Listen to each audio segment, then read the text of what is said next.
Trade is about specialisation. क्या आपको लगता है कि वॉशिंग मशीन की फैक्ट्रियां लगी अमेरिका में? नए साम्राज्य बनते हैं। और 40 साल का डेटा देखते हैं कि करना क्या है। Do you buy, do you sell? नमस्कार दोस्तों। ट्रंप, टैरिफ और ये जितनी दिक्कतें आ रही हैं, मैं खुद इसमें उलझ चुका हूं। मैं खुद समझने की कोशिश कर रहा हूं। तो एक वीडियो में तो मेरे पास भी न तो सारे सवाल हैं न जवाब हैं। मैं खोया हुआ हूं, समझने की कोशिश कर रहा हूं, अध्ययन कर रहा हूं। तो इस वीडियो को मैं एक पहला पार्ट बोलूंगा जिसमें कुछ सवाल होंगे, कोशिश करूंगा कुछ जवाब दूं। लेकिन धीरे धीरे अगले 1-2 महीने में समझने की कोशिश करते हैं कि क्या हो रहा है और हम क्या कर सकते हैं। सबसे पहले मुझे याद है, मेरी बेटिया जब कॉलेज के एप्लीकेशंस कर रही थी यूएस में, और मैं समझने की कोशिश कर रहा था, तो बिटिया बैठी थी। मैंने उससे कहा कि अगर कभी खो जाते हैं हम या कुछ ढूंढ रहे हैं या कंफ्यूज्ड हैं, तो आई टोल्ड हर, पहले मैंने अंग्रेजी में कहा था कि if you are lost, read a book. If you want to get lost, read a book. And you come back, right one. अगर खो गए हो तो किताबें पढ़ो, अगर खोना चाहते हो तो किताबें पढ़ो, और जब वापस आओ तो एक किताब लिखना। तो चूंकि मैं खोया हुआ हूं, तो अपनी बात को मैं तो आपको मालूम है कि अध्ययन करता हूं, किताबें पढ़ता हूं। तो मैं अभी पिछले 1 महीने में कुछ किताबें पढ़ी हैं ये समझने के लिए कि ट्रंप जो कर रहे हैं वो क्यों कर रहे हैं। This is purely understanding leadership, governance and so on. तो इसके लिए मैंने 1942 या 43 में ये किताब लिखी थी, मिस्टर जेम्स बरहम ने। किताब का नाम है Machiavellians, the defenders of freedom. Governing philosophy, 3 तरह के गवर्नेंस होते हैं। पहला होता है एक इंसान काफियों पे राज करता है, जिसको बोलते हैं मोनार्की, राजा। दूसरा होता है कम्युनिज्म या सोशलिज्म, जिस ढंग से आप देख लीजिए, जिसमें कुछ लोग बहुत लोगों पे राज करते हैं। और तीसरा होता है बहुत सारे लोग बहुत लोगों पे राज करते हैं, जिसको हम डेमोक्रेसी बोलते हैं, जो भारत है या अमेरिका है। तो मिस्टर बरन ने क्या किया है ना, जितने फिलोसफर्स हैं 400-500 साल तक जिन्होंने पॉलिटिक्स और चीजों का अध्ययन किया है, उन सब की फिलॉसफी, चाहे वो हो मॉस्का हो, चाहे मैकियावेली हो, दांते हो, सबकी करके इन्होंने कमाल की किताब लिखी है। इस पे मैं एक अलग से चर्चा करूंगा। इससे ये समझ में आता है कि ट्रंप करना क्या चाहते हैं, एलीट टिपिकली जो दुनिया चलाते हैं उनकी थिंकिंग क्या है, क्या सोच है। और इससे मुझे एक्चुअली काफी कुछ समझ में हो रहा है कि दुनिया में जो हो रहा है क्या हो रहा है। पहली किताब है इंसान, पॉलिटिशियंस, राजनीति समझना। कमाल की किताब है। अगर कोई शुरू कर रहा है ये किताब करना, तो एक ही मेरा उन लोगों को एक ही मैं सजेशन दूंगा, दूसरे चैप्टर से शुरू करें। बिकॉज पहला चैप्टर आप शुरू करेंगे, पहला अध्याय, तो आपको किताब बहुत बोरिंग लगेगी और समझ नहीं आएगी। सेकेंड चैप्टर से किताब बहुत सिंपल हो जाती है। पहली। दूसरी किताब जो मैं पढ़ रहा हूं, एक्चुअली मैंने पढ़ ली है, वो है किशोर महबूबानी की। ये डिप्लोमेट हैं, सिंगापुर के, सिंधी हैं, और यूएन में सिंगापुर को रिप्रेजेंट कर चुके हैं। कमाल के इंसान हैं, प्रोफेसर हैं। और इनकी किताब का नाम है हैज चाइना वॉन, क्या चाइना जीत चुका है।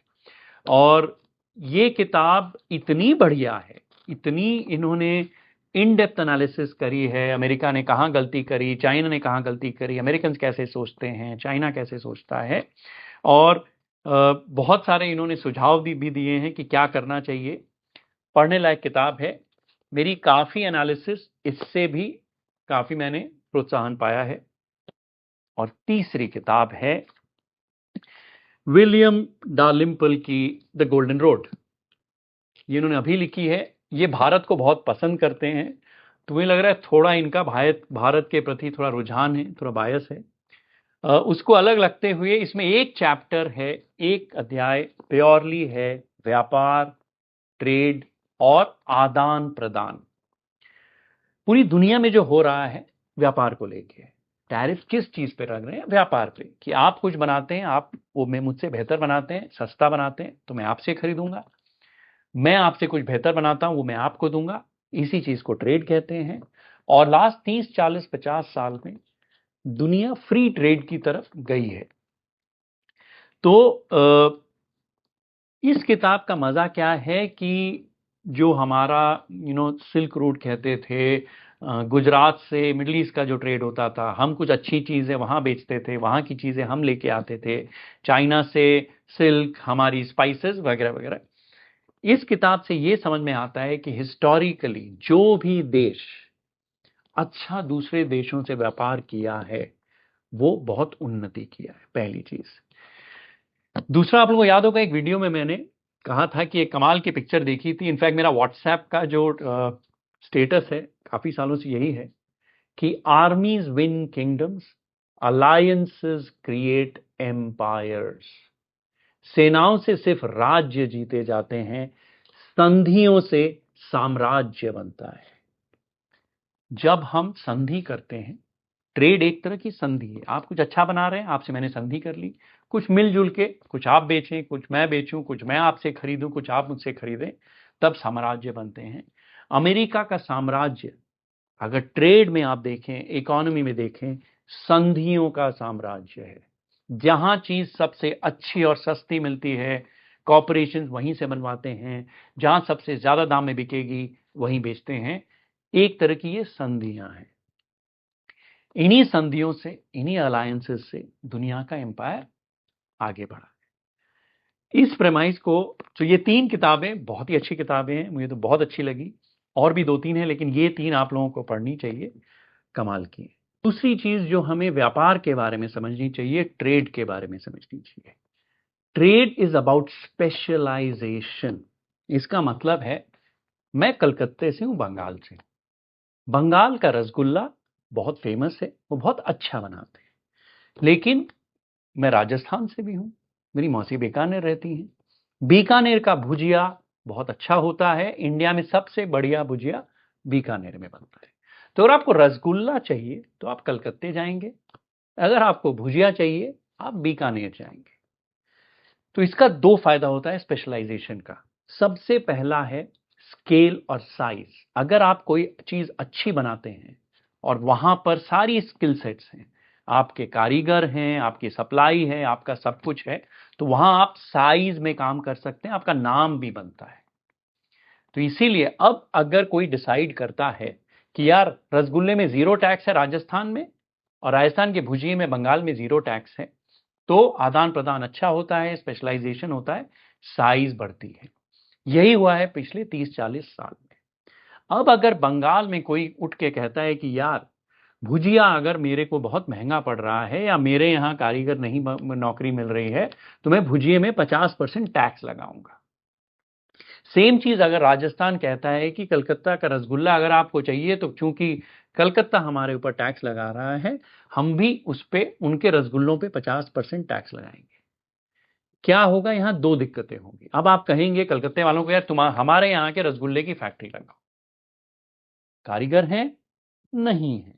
वैसा बना सकते हैं? नहीं बना सकते हैं। तो अगर कलकत्ते से किसी को फैक्ट्री शिफ्ट भी करनी है, 1-2-3 साल लगेगा। आपको फैक्ट्रियां लगानी पड़ेगी, आपको कारीगर लगाने पड़ेंगे, समझाना पड़ेगा, सिखाना पड़ेगा। तो स्केल इकोनॉमी जो थी कि एक बड़ी फैक्ट्री कलकत्ते में, जहां आदमी अवेलेबल है, रिसोर्स अवेलेबल है, सब कुछ अवेलेबल है। दूसरी एक फैक्ट्री राजस्थान में जो भुजिया की है, बड़ी है, पूरे दुनिया को सप्लाई कर सकती है। अब आपको एक छोटी फैक्ट्री रसगुल्ले की, एक छोटी फैक्ट्री भुजिया की कलकत्ते में लगानी पड़ेगी, छोटी छोटी राजस्थान में लगानी पड़ेगी। इकोनॉमी ऑफ स्केल कम होगी, आप कॉम्पिटिटिव नहीं रहेंगे। ये दूसरा रिस्क हो जाता है नॉन स्पेशलाइजेशन का। तीसरी प्रॉब्लम क्या होती है कि जैसे ही मैंने कहा कि राजस्थान का भुजिया 50% ज्यादा महंगा आएगा कलकत्ते में, तो भुजिया का दाम बढ़ता है। मैं जो खरीदने वाला हूं, मैं जो कंज्यूमर हूं भुजिया या रसगुल्ले का, मेरी बजट तो लिमिटेड है, मेरी तनख्वाह तो उतनी है।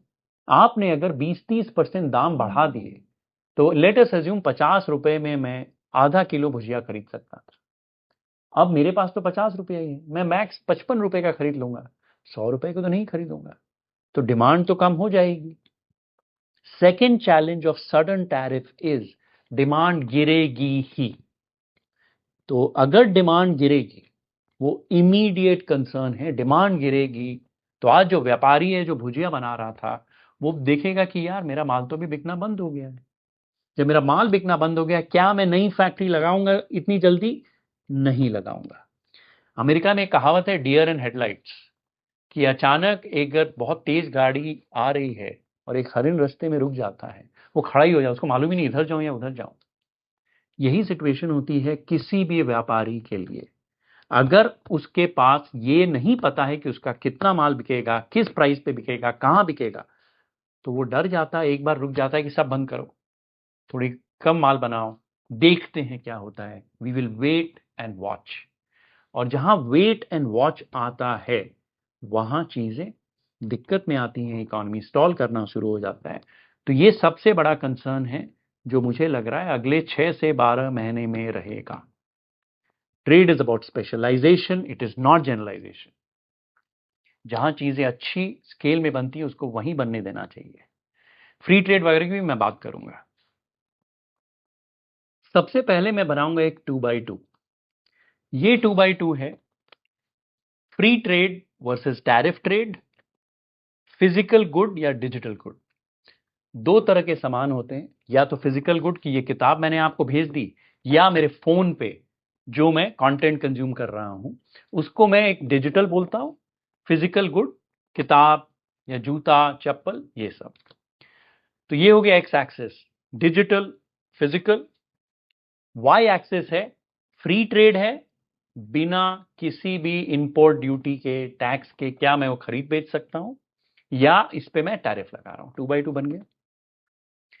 सिंप्लीफाई करने के लिए पिछले 30-40 साल में अमेरिका ने फ्री ट्रेड कर रखा था दुनिया के मोस्ट कंट्रीज से। अमेरिका ने कहा कि देखो वर्ल्ड वॉर 2 के बाद सारी दुनिया तहस नहस हो गई है, हम ठीक ठाक हैं, तो ठीक है एक काम करते हैं, आपको अपनी इकोनॉमी को आगे बढ़ाना है, आप गरीब देश हैं या जो भी हैं, तो एक काम करेंगे, आपके जो सामान हम ले रहे हैं आपसे उस पर हम आपको टैरिफ ज्यादा चार्ज नहीं करेंगे, हमारे कुछ सामान में आप टैरिफ चार्ज कर लो ताकि आपकी इंडस्ट्री आगे बढ़ जाए।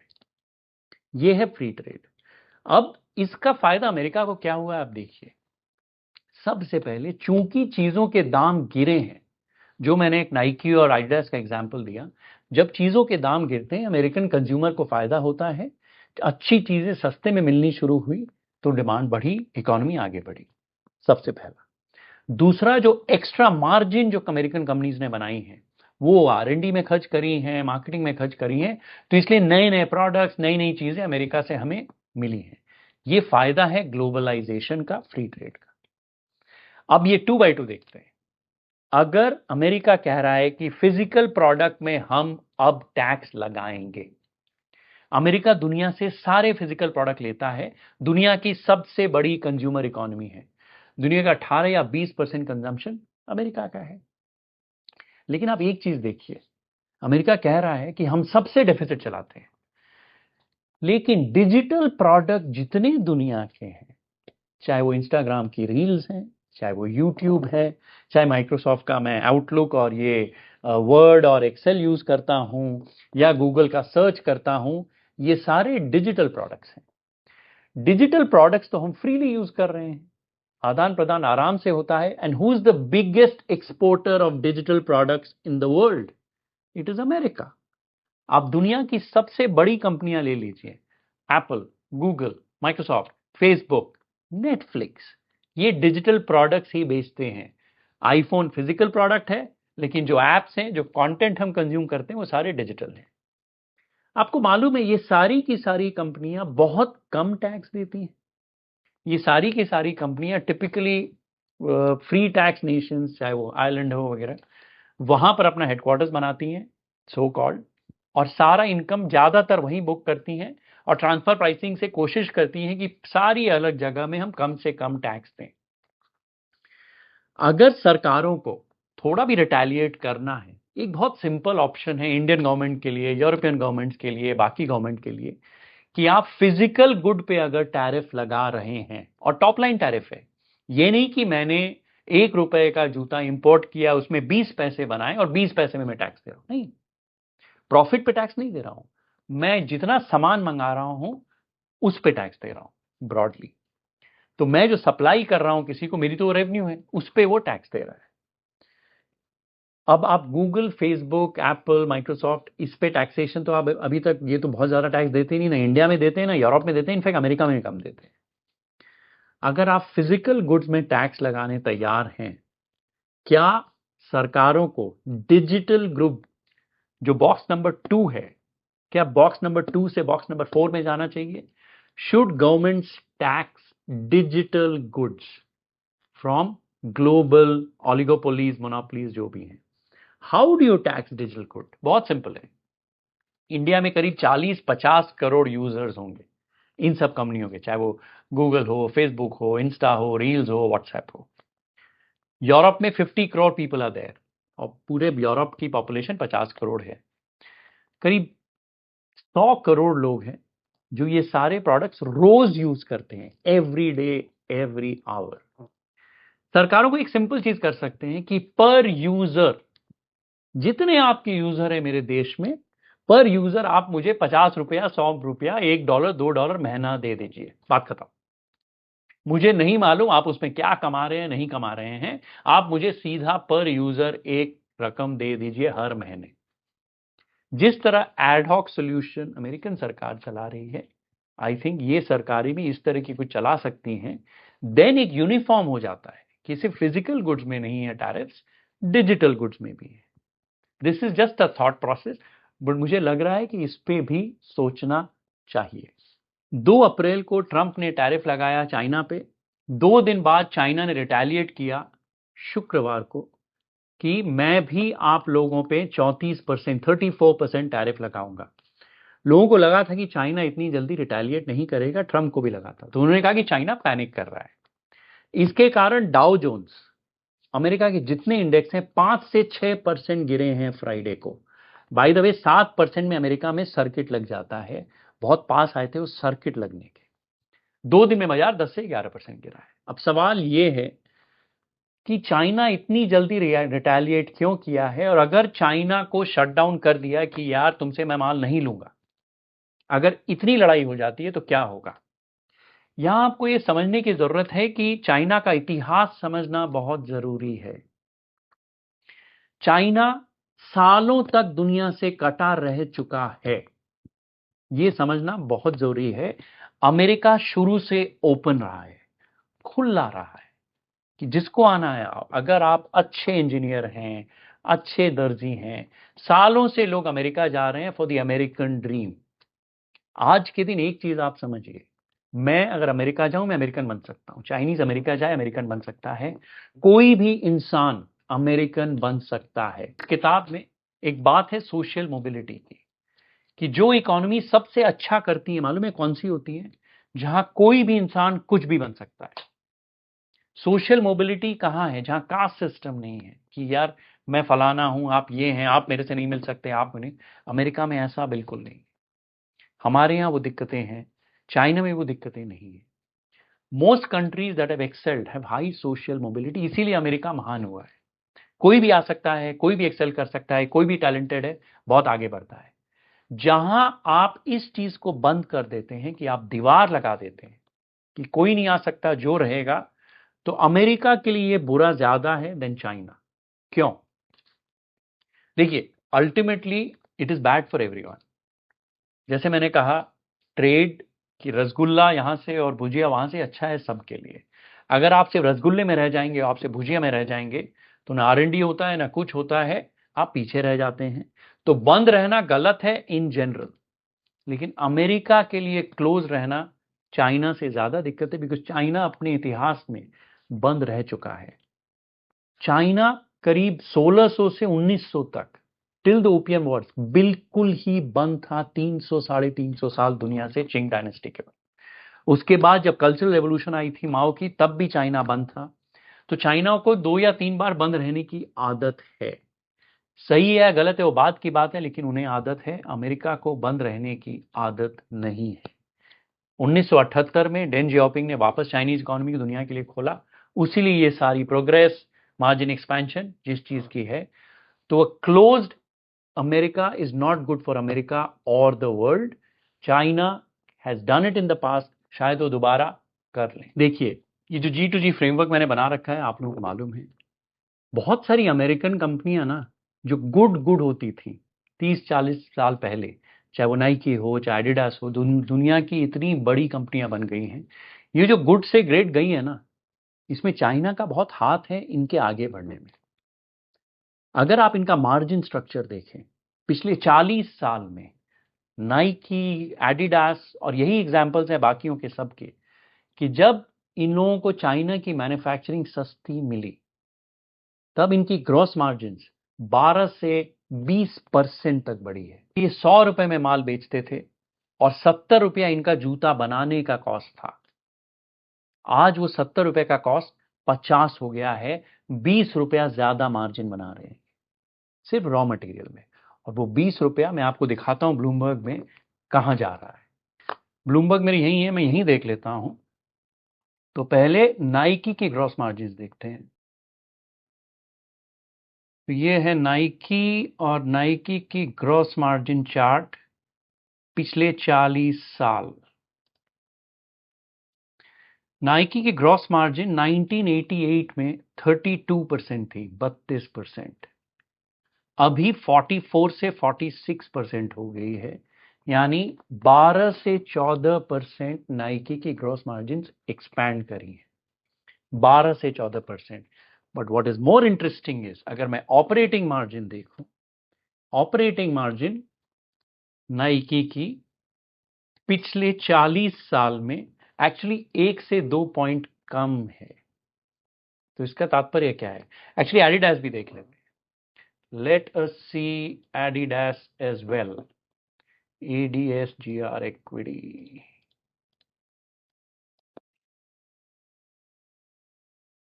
एडिडास की ग्रॉस मार्जिन देखते हैं पहले।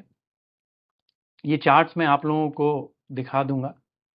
ओके, ये तो और भी इंटरेस्टिंग है। एडिडास की ग्रॉस मार्जिन 1994 में 30% थी, 30%, और अभी है 50%, 50% ग्रॉस मार्जिन। इसका मतलब बहुत क्लियर है। तो अब एडिडास को मैं यहां लेके आऊं, and let's put Nike here. Okay,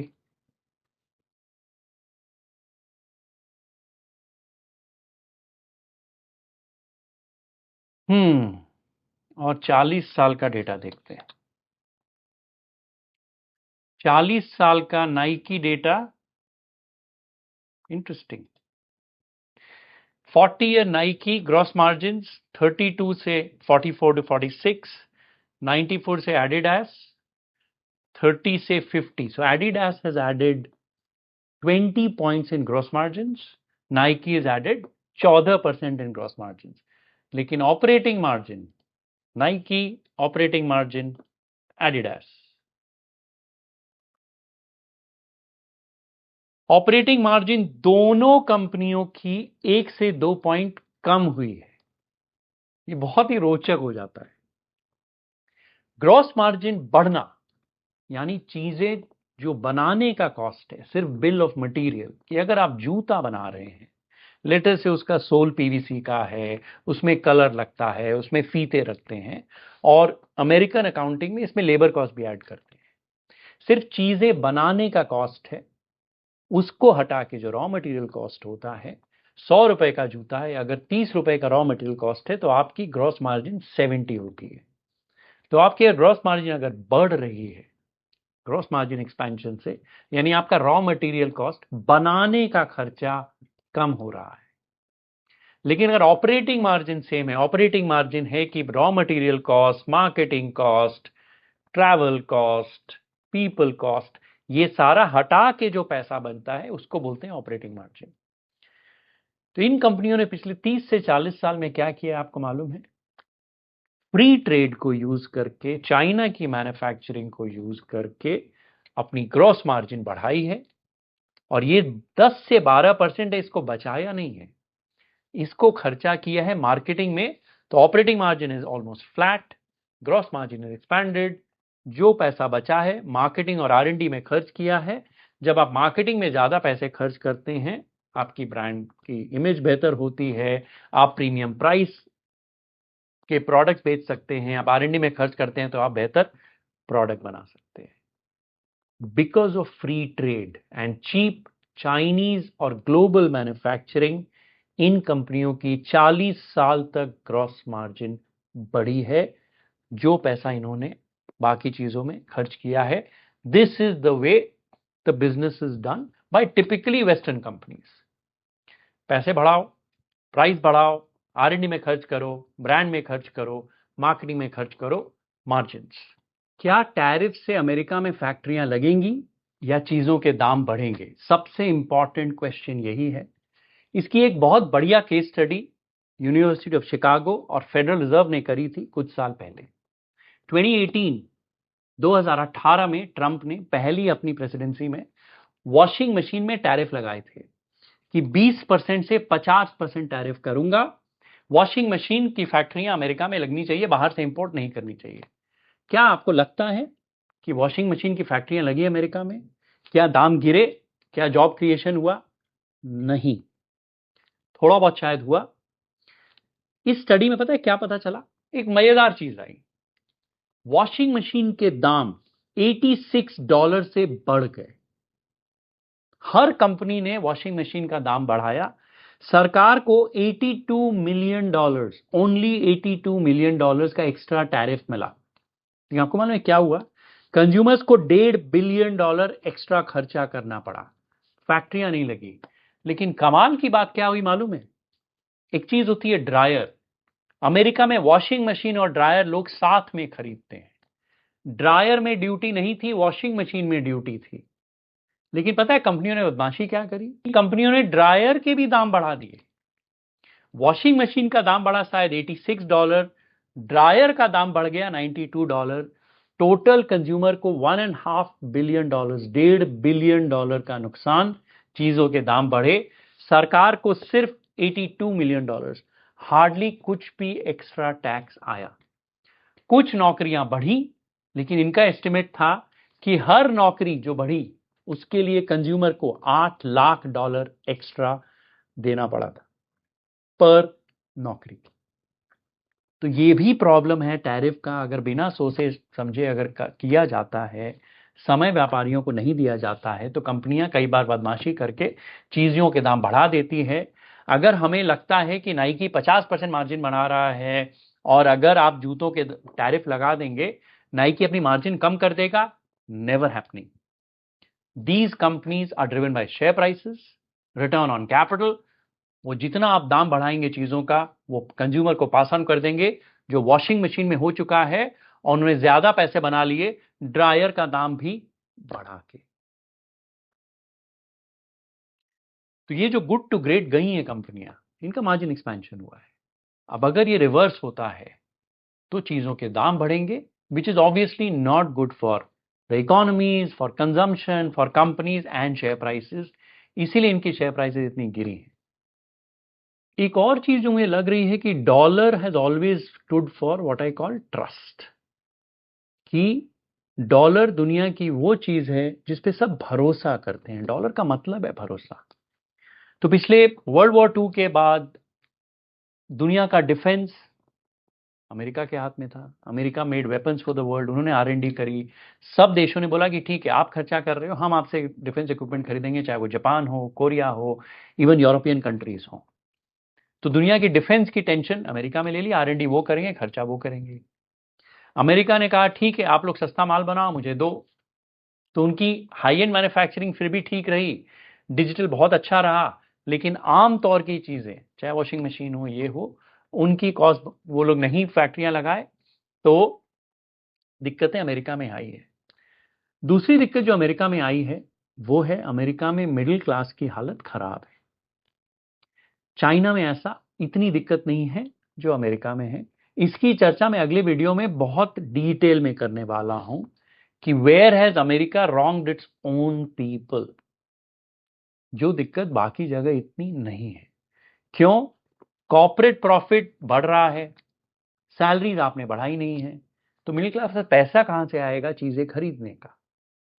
कुछ कंपनियां इतनी बड़ी हो गई हैं, आम आदमी की जिंदगी में फर्क नहीं पड़ा है, तो गुस्सा तो रहेगा। तो नीलकंठ ने एक बहुत अच्छी बात कही थी अपने वीडियो में कि इतिहास में समय आता है जब हम ऐसे इंसान को चुनते हैं जिसका काम है विध्वंस करना। इतनी बढ़िया बात नीलकंठ ने कही थी, वही हो रहा है। ट्रंप इज वेरी क्लियर, अभी विध्वंस करो, चीजों को ऐसी जगह लेके आओ कि नया सृजन हो, नया सब कुछ हो, नई शुरुआत हो। ये जब होता है ना, किसी के लिए अच्छा नहीं होता है। ठीक है, अब कई बार हमें लग रहा है कि भारत है तो हम ठीक हैं, हमारी बड़ी इकोनॉमी है, बड़ी पॉपुलेशन है, बड़ी कंजम्पशन है। आप ऐसे मत सोचिए।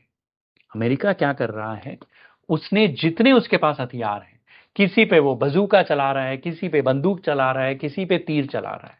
हमें लग रहा है कि हम पे तो सिर्फ तीर चला है, छोटी छोटी से देश को लग रहा है कि हमारे ऊपर तो शायद वो छोटी सी बंदूक ही चला रहा है।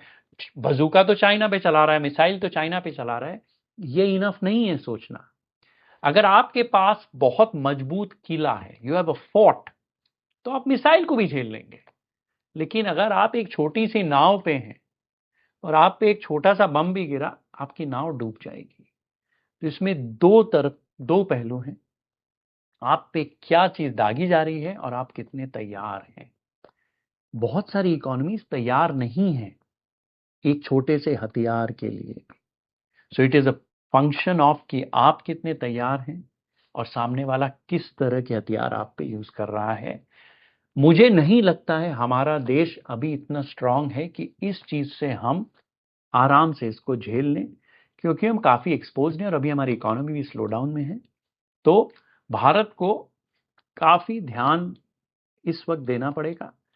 और प्रॉब्लम दूसरा है कि हमारा शेयर बाजार अभी भी इतना सस्ता नहीं है। ऐसा नहीं है कि चीजें बहुत सस्ती हो गई, आप कूद के खरीद लो। तो देर इज अ टाइम, 12 महीना 18 महीना, जो मुझे लग रहा है थोड़ा समय लगेगा चीजों को ठीक होने में। पहले एक प्रेडिक्टेबिलिटी आनी चाहिए कि मैं अगर व्यापारी हूं, ये पॉलिसी है, ये चेंज नहीं होगी 6 महीने में या 9 महीने में, तब मैं सोचूंगा, रिफ्लेक्ट करूंगा, टीम के साथ बैठूंगा, फिर डिसाइड करूंगा कि यार कहाँ खर्चा करना है, कहाँ फैक्ट्री लगा रही है, क्या कंज्यूमर खरीद रहा है, क्या प्राइस पे बेचूंगा, ये सारी चीजें। फिर एक सवाल ये है कि क्या भारत को फायदा होगा और भारत क्या इससे शील्डेड रहेगा कि हमारी कंट्री को तो कुछ नहीं होगा। क्यों? हमारा लोकल कंजम्पशन है, हम इतना ट्रेड दुनिया से नहीं करते हैं। यहां मैं आपको एक साफ चीज कह सकता हूं कि ये गलत है। इंडिया विल ऑल्सो सफर, हमें भी दिक्कतें आएंगी। उसके लिए एक सिंपल सा आपको चार्ट दिखा सकता हूं, जो याद, अगर आप लोगों को याद होगा, कपिल गुप्ता के वीडियो में था। पूरा our economy is completely linked to global economy. America अगर छींकता है, हमें भी बुखार होती है।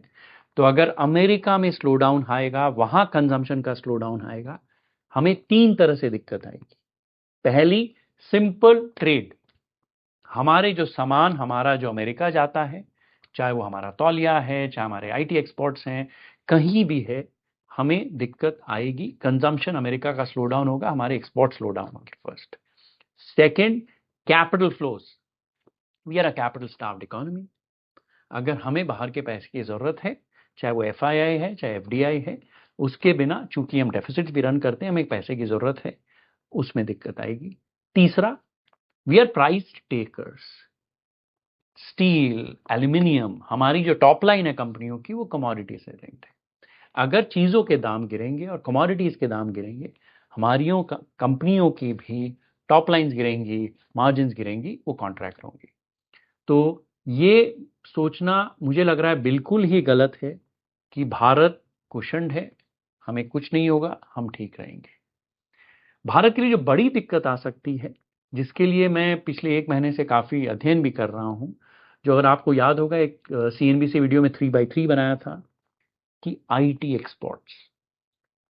वो तो मैं एआई की दिक्कत की बात कर रहा था कि एआई से क्या हमारे आईटी में दिक्कत आएगी नहीं आएगी। लेकिन अमेरिका में अगर स्लो डाउन आता है और अगर वहां की कंपनियां कॉस्ट कटिंग के मूड में आ जाती हैं कि हमें पैसे खर्च कम करने हैं, बजट कम करो, आईटी में कम स्पेंड करेंगे, तो एक चीज होती है डिस्क्रेशनरी स्पेंडिंग, एक होती है core spending.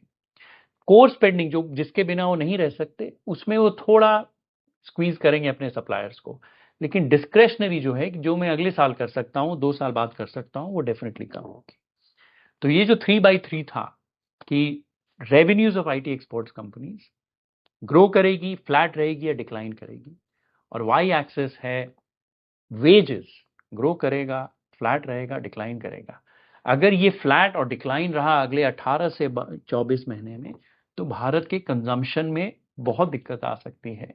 This is really concerning for me. अब सवाल ये है कि करना क्या है। Do you buy, do you sell, what do you do?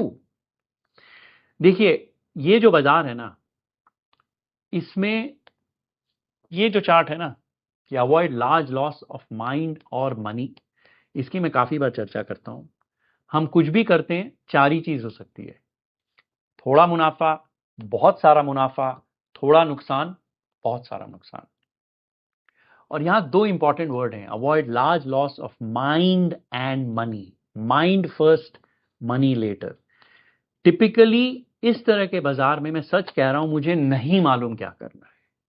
और जब बिल्कुल भी नहीं पता होता है ना क्या करना है, हम अपने फंड्स में टिपिकली क्या करते हैं, ग्रोस एक्सपोजर जो होता है उसको कम करते हैं और नेट एक्सपोजर भी कम करते हैं। ना हम शॉर्ट करते हैं ना लॉन्ग करते हैं, क्योंकि पता ही नहीं होता है क्या होने वाला है, कौन सी कंपनी पे इंपैक्ट है, क्यों इंपैक्ट है। अगर अमेरिका में इंपैक्ट है तो इंडिया कंजम्पशन क्या होगा नहीं मालूम।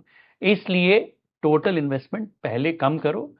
दिमाग अगर खराब होगा तो पैसे का नुकसान ज्यादा होता है। इस सिनेरियो में मैं एक लेटर पे काम कर रहा हूं जो अपने इन्वेस्टर्स को भेजूंगा। मैंने कहा है, heads I win, tails I survive. अगर मैंने जो सोचा है अगर वो नहीं होता है तो सबसे इंपॉर्टेंट है सर्वाइवल, कि कम नुकसान में निकल जाना है। ज्यादा दिक्कत आ सकती है तो you lose your mind and you lose your money. अभी मुझे नहीं मालूम क्या होने वाला है। I will avoid the large loss of mind and money in this market. देखिए, हर व्यापारी के लिए दो ही सबसे इंपॉर्टेंट चीज होती है: कितना माल बेचूंगा और क्या भाव पे बेचूंगा। How much will I sell, which is volume, at what price which I will I sell, which is price. Tariff के कारण क्या होता है ना, मैं किस प्राइस पे बेचूंगा अभी सर्टेन ही नहीं है। क्यों? कि मेरी प्राइस अभी ऐसे डिटरमाइन हो कि लेट अस से मैं अमेरिका को ये किताब के पन्ने एक्सपोर्ट करता हूं, अब इंडोनेशिया भी करता है। अभी तक एक सर्टेन टैरिफ था, तो मुझे मालूम था कि मैं कितने में बेचूंगा, इंडोनेशिया कितने में बेचेगा। अब मेरा टैरिफ अलग है, इंडोनेशिया का टैरिफ अलग है। जो मेरा बायर है वो अब आके बोलेगा कि यार तुम्हारा टैरिफ इंडोनेशिया से कम है, तुम थोड़े कम प्राइस में बेचो ताकि पैरिटी आए, ताकि मैं उससे भी थोड़ा माल लूं, तुमसे भी थोड़ा माल लूं। मैं अगर कंपटीशन से अगर आगे बढ़ना चाहता हूं तो मैं एक चीज और भी कर सकता हूं। मैं अगर मार्केट शेयर ज्यादा लेना चाहता हूं तो मैं अपने बायर को जाके बोलूंगा कि सर एक काम करो, 100 रुपए में आप माल ले रहे थे, मेरा टैरिफ 10 रुपए है, मेरा प्राइस होना चाहिए 110। इंडोनेशिया से आप 100 रुपए में ले रहे थे, उसका प्राइस अब हो गया है 120। तो मेरे पास दो ऑप्शन है, या तो मैं 120 में बेचूं, ज्यादा पैसे बनाऊं, या मैं 110 में बेचूं और मार्केट शेयर लूं, या मैं 108 में बेचूं, 2 रुपए कम में बेचूं और अगले 12 से 18 महीने में पूरा मार्केट शेयर ग्रैब कर लूं। अब मार्केट शेयर का आप मतलब समझिए। आपको याद है तेजस के वीडियो में तेजस ने बहुत अच्छे से समझाया था। मार्केट शेयर होता है आपकी जमीन, मार्जिन है आपकी फसल। अगर मैंने आपकी जमीन हड़प ली, आप फसल उगा ही नहीं पाएंगे। ये जो अगला 12 महीने से 3 साल आ रहा है व्यापारियों के लिए, उद्योगपति के लिए, जमीन हड़पने का टाइम आ रहा है। आपका काम है, जब भी अनसर्टेनिटी है दुनिया में, क्या हो रहा है नहीं हो रहा है, चीजें तीतर बीतर हो रही हैं, आप जाइए कस्टमर्स के पास, थोड़े दिन तक अपनी मार्जिन को आप सैक्रिफाइस करती है कि पैसे नहीं बनाऊंगा, थोड़े दिन फसल नहीं बनाऊंगा, लेकिन अब जमीन बढ़ाते हैं, अपनी मार्केट शेयर बढ़ाते हैं। और ये टैरिफ की जो इंटरेस्टिंग अपॉर्चुनिटी आ रही है, इससे जमीन जमीन जमीन, market share, volume volume, margin बाद में आ जाएगी। आपका कस्टमर भी खुश होगा कि यार मुझे कम दाम में चीजें मिल रही हैं, जब मैं बहुत मुश्किल में हूं, मुझे नहीं मालूम है टैरिफ में क्या होगा, माल कैसे बिकेगा। ऐसे समय में आप कस्टमर का हाथ भी पकड़ रहे हैं, उसको कम दाम में थोड़ी चीजें बेच रहे हैं 12 महीने 18 महीने के लिए। उसके बाद आप दाम बढ़ा सकते हैं, लेकिन आपका साथी बन जाएगा, मुश्किल में आप उसका साथ देंगे और उल्टी तरफ आपका मार्केट शेयर बढ़ेगा। ग्रैब लैंड, जमीन हड़पने का टाइम है। फाइनली एक और सवाल है मेरे पास जिस पे मैं वीडियो खत्म करूंगा। छोटे छोटे सवालों के जवाब हैं, एक एक्सटेंसिव स्टडी मैं कर रहा हूं, आपके पास लेके आऊंगा। सवाल ये है कि वर्ल्ड वॉर 2 में क्या हुआ था। अमेरिका और रशिया एक तरह से एक दूसरे के दुश्मन तो नहीं कहूंगा, बट एक दूसरे गुस्सा थे लेट्स से। लेकिन जब एक कॉमन दुश्मन आया जर्मनी, तब अमेरिका और रशिया साथ मिलकर जर्मनी से लड़ाई किए थे। वर्ल्ड वॉर 2 में हम ये देख चुके हैं। अब है कि चाइना से सब खफा है, भारत सबका दोस्त है, यूरोप में 50 करोड़ कंज्यूमर्स हैं, और अब लोग गुस्सा एक इंसान से हो रहे हैं या एक देश से हो रहे हैं, वो है अमेरिका। हेनरी किसिंगर ने, जो स्टेट्समैन थे अमेरिका के, उन्होंने एक कमाल की बात कही थी, to be an enemy of America is dangerous, to be a friend of America is fatal. बहुत डेप्थ है इस बात में कि अमेरिका के दुश्मन हो तुम्हारे लिए मुश्किल है, लेकिन अमेरिका के दोस्त हो ना तो इट्स फेटल फॉर यू, मर भी सकते हो। और यही हो रहा है, अमेरिका अपने दोस्तों के साथ नाइंसाफी कर रहा है, दुश्मन के साथ उतनी नहीं कर रहा है। तो वर्ल्ड वॉर 2 में अगर दुश्मन साथ काम करने तैयार हो गए थे कॉमन एनिमी को हराने के लिए, क्या यूरोप, चाइना, इंडिया, रशिया मिलके कुछ ट्रेड एग्रीमेंट्स कर सकते हैं एक दूसरे के साथ? बिकॉज ये फिर भी 80% दुनिया का ट्रेड है। क्या इनके बीच में कुछ फ्री ट्रेड एग्रीमेंट, कुछ एग्रीमेंट्स हो सकते हैं कि यार हम मिलजुल के तो कुछ अच्छा कर लें? नहीं तो हमारी दिक्कतें आ सकती है एक आदमी के लिए जिसके डॉलर पे हम भरोसा करते थे, जिसकी बात पे हम भरोसा करते थे, जिस पे हम भरोसा करते थे। जब भरोसा टूट जाता है ना, दोस्तियां टूट जाती हैं, नए संबंध बनते हैं, नई संधियां होती है, नए साम्राज्य बनते हैं। माता पिता को गिरने से बचाए, आइडल वो साथी मदद पहुंचाए, प्यार है